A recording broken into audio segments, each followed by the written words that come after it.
دستا ጨርቆስ ኣብ ስራሕቲ ሕትመትን መሸጣ መጻሕፍትን ተዋፊሩ ይርከብ ምኽባር ዋጋ ሕትመት መጻሕፍትን ጽዑንተ ማሕበራዊ ሚድያን ትሑት ባህሊ ምንባብ ተሓዊስዎ ካብ ንባብና ርሓቕና ንርከብ ይብል ምንባብ ናይ ዕድመ ልክዕ ስራሕ እዩ ክኾን ዝግባእ ካብታ ትምህርቲ ቤት ዝኣትኻ ላ ጀሚርካ ክሳብታ ብሂወት ትነብረላ ናይ መጨረሻ ዕድመ ዘላ ክሳብኡ ዘሎ ናይ ዕድመ ልክዕ ስራሕ እዩ ክኾን ዝግባእ እሱ ናይ ዘይምርዳእ ነገራት ኣለዉ ሶሻል ሚድያ ቴክኖሎጂ ሓደ ናይ ባዕሉ ዝኽኣለ ዓብዪ ጽዕንቶ ኣለዎ ዋጋ ናይ ምኽባር ናይ መጻሕፍቲ ናይ ወረቐት ዋጋ ናይ ምኽባር ንሱ ንኸየንብብ መጻሕፍቲ ንኸይዕድግ ምኽንያት ክኾንዎ ክእሉ እዮም ባህሊ ምንባብ ከዓቢ ካብ ህፃንነት ክስርሐሉ ግዳ ኣብያተ ትምህርትን ወለድን ዕዙዝ ምዃኑ ዝገልጹ መምህራንን ተማሃሮን ብወገኖም ኣጠቓቕማ ማሕበራዊ ሚድያና ክዕረ ይግባእ ይብሉ ህፃናት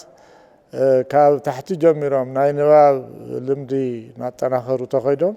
ኣብዚ ግዳ ኣብያተ ትምህርቲ ብጣዕሚ ዝዓዘዘ እዩ እዚ ሞባይል ምጥቃም ምጭዋት ተትሕደግሞ ካውል ተፈላለዩና ዓና ልጠቕም ነገር ንቐጻለ ወለዶ ልጠቕም ነገር ተትግበር ሓላፊ ቢሮ ባህልን ቱሪዝም ትግራይ ዶክተር ኣጽብሃ ገብረ እግዚአብሔር ባህሊ ንባብ ከዓቢ ጸሓፍቲ ክነበራትዕን ዝዓነዋ ኣብያተ ንባብ ትግራይ ክንሃንጽን ይግባእ ኢሎም ጸሓፍትና ከነበረታትዕ መጽሓፍቲ ክንዕቅብ ክንድቶም ዝበረሱና ዝኣክል ክንትክእ ቶም ዘለውን ናብ ረብሓ ውዒሎም ብቐጻሊ ጸሓፍቲ ከነበራታትዕ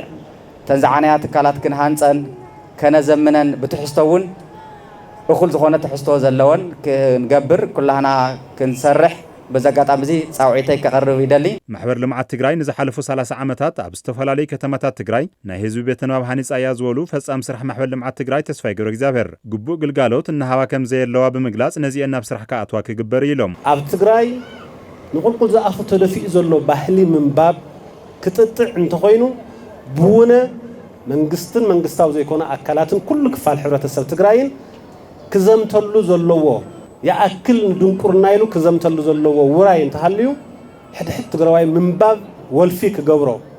ናብ ዝኽእለሉ ብርክ ምብጻሕ እንተኽኢልና ብልጫ ምርግጋጽ ይከኣል እዩ ቢሮ ባህልን ቱሪዝምን ምስ ማሕበር ልምዓት ትግራይ ባህሊ ንባብ ከዓቢ ትኹረት ዝገበረ ሰነድ ስምምዕነት ተፈራሪሞም እዚ ዝተገበረ ወፍሪ ሕውየት ባህሊ ንባብ ትግራይ ብዝብል መራሒ ሓሳብ ዝተዳለወ ዓውደ ርኡይ መሸጣ መጻሕፍትን ግንዛበ መዕበይ ዘተን ኣብ ዝተኻየደሉ እዩ